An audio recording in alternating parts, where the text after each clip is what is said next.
Alright, today we're going to do a do-it-yourself easel for kids. Adults can make one for themselves too, they're just going to be larger. Out of PVC pipe and basically a board, any kind of board. This one is something that we had kicking around the house. It's off of an IKEA cabinet that we didn't use, so I cut it down. So basically the first thing you need is a board like this to get all your measurements for the length of pipe you need. So in this instance, this one is 27 by 18 and a half. So that meant that I needed a little bit longer pipe to accommodate the elbows and the T's to make it all work. So for this, we have 4 1-inch PVC pipes that are cut to 29 inches. We have 4 that are 12 inches in length, so 1 foot. And then we have 2 that are 16 inches and 1 that is 9 inches. We also have 6 T's, 1, 2, 6, and then 2 elbows and 4 end caps. Okay, so before we get started, all the PVC parts are available at pretty much any home improvement store. I got mine from Home Depot. Lowe's is also another place to check. And for the board itself, for the easel, you can either use a piece of particle board and cut it down to any size you want. Once again, any home improvement store will have that. Or you can go to Staples, a craft store, and get like a magnetic or dry erase board, which this has on it. Or you can get a chalkboard. Basically whatever fits the needs of the type of easel you want to make. Okay, so I'm going to get started by assembling this in a moment here. If you have any questions of how I got to this point, I mean, it's pretty straightforward. The pipe comes in 10-foot sections. I just used a pipe cutter to cut them. You can use a miter saw, a hacksaw, so any kind of saw really to cut it. It's pretty straightforward. And with 2 of these T's, what I did was I actually drilled them out to slide over the pipe easily so it could have a hinge effect. You can get an oversized T, 2 of them instead, an 1.5 inches, and then the 1-inch pipe will slide into it, and then use a reducer to hook it up to the 1-inch pipe. But when we get to that step, I'll explain it more. If you have any questions, feel free to leave a comment and I'll help you as I can. But anyways, we're going to get started in assembling this. Okay, so step 1 in assembly, you're going to grab one of your 29-inch long pieces of 1-inch PVC pipe, and you're going to take one of your elbows and you're going to pop it on top there. If you plan on leaving it together and you want it very, very strong, you want to use some PVC glue here to put it together. So you can get that at the hardware store. Yeah, basically that. Make sure you wear gloves and you put something down if you're doing it inside. Preferably do it outside just to get the fumes out of the house. Yeah, make sure you don't get it on your hands or your clothes. And yeah, I'm not going to use that for now because this will be coming apart again. For now, I'm just going to basically take the parts and use a mallet to put them together. So we'll take an elbow and we'll attach it to one side of our pipe. I've taken a rubber mallet and I put a sock over it just to keep the mallet from leaving black marks on the pipe itself after hitting it. So I'm going to hit this one together. A couple taps, make sure it's on there. And then we'll put that down. And then we'll do that again for the other side. So one 29-inch long piece of pipe, 1 elbow. Give it a few taps on there, make sure it's on. So put that down. And that's going to be that for now.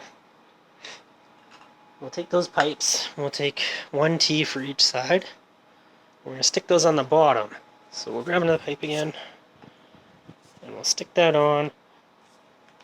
And I'm not going to hammer that on just yet, just to make sure everything's straight. We'll get it together, I'll give it a tap from the bottom.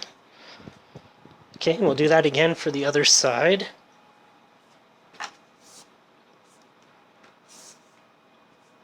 Alright. So next step is basically getting a 16-inch piece of pipe. And we're going to take 2 T's and we're going to slide them over the pipe. So basically what I did is, if you look here, this is your normal T, and you can see inside there's a lip. It stops the pipe from sliding through. So what I did was take a drill and basically routed that out with a giant grinding wheel. So now if you look at that one, you can see right through it, nice and clean, straight. So what we're going to do is take a 16-inch piece of pipe and just slide that on there like that, and you can see it goes right through with ease. So that's one side. We'll flip it over. We'll grab out another routed out T and slide that over this. And then we will pick up one of these pieces here, and we're going to pop the top elbow into the side. And we'll give that a little tap on this side with the mallet, just to make sure it's in. And we'll slide that over all the way. We'll repeat for the other side. So we get our other side here. Same deal, slide that over a bit. Just give it a little tap with the mallet. Alright, so we got that there. Now if you look, you can see the bottom's not straight. That's why I didn't mallet it on yet. Not to worry, we'll get to that step after here. Alright, so I'm going to put this down for a second. Then we're going to grab our two other pieces of 29-inch long pipe. We're going to slide them into the T's and then just tap those in with a mallet there. Okay. So pop that into there. So you can see that. Grab the other one here. Pop that into the other side.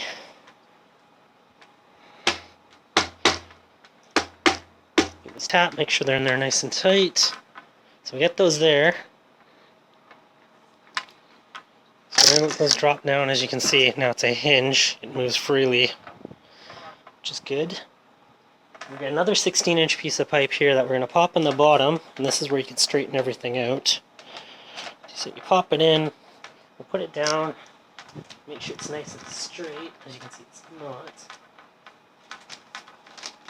There, we're going to trim this left side a bit. Okay, now it's nice and straight. You can see it sitting flat on the ground. Push that back so you guys can see it. So I'll give another little tap on each side. Alright, so the front part of our frame is made. So now we'll flip it over. You can see this is the back. Obviously we don't want it all loose like this because it'll move around. Be kind of very wobbly, not safe for kids to use. So what we're going to do is stick a T on each side on the bottom here. So what I'm going to do is flip this down. Sorry about that. So put this in there and then we'll pop the T on. And once again, we won't hammer it on yet until we get the other side on, make sure everything's nice and straight and square. So we got our other T over on this side. And we had a 9-inch piece of pipe. 9-inch piece of pipe is meant to go in between the two of these T's, to secure them. Alright. So just get out a little tap with the mallet on each side. Just to make sure it's nice and snug. Alright, so now if you look, we basically got the workings of a easel here. See if we can get that all in there. Alright, so as you can see, we basically have the basic frame of an easel. So at this point, my board here already had some holes in it from before, so I drilled matching holes on the other side. So what we're going to do is take the board, and we're going to place it on here. That. Then we're going to get a Sharpie and we're going to mark the holes on the plastic so we can take it outside and drill them out. Then we'll use some bolts and bolts and washers with some nuts to attach that on there for now. So I'm going to go outside and do that, and I'll be right back. So as you can see, we've got our board attached to our frame, and it looks great. So going back to the beginning, I said to cut 4 pieces of piping at 1 feet, or 12 inches in length. So basically what that's for is for somebody that's a little bit taller. In this case, this size is fine. It's for my niece, and she's only 3. So, but if you wanted to extend it, you can basically take your pipe, you put your end cap on there, and you can attach it to the bottom and all 4 of the T's there, and it'll bring it up in height.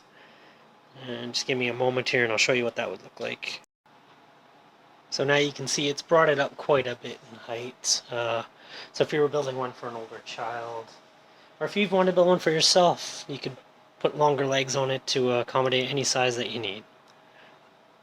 Alright, so we've reached the finishing point here. I'll just give you a little look at it. Take the camera off the stand here. You get the legs on there, brings it up quite a bit. Nice magnetic board, which we're going to add some magnets to here. So you can see it works pretty well for what it is. Kid will like that.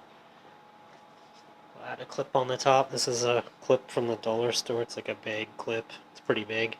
Stick that on the top, and then you can clip on paper for coloring or drawing, painting, whatnot.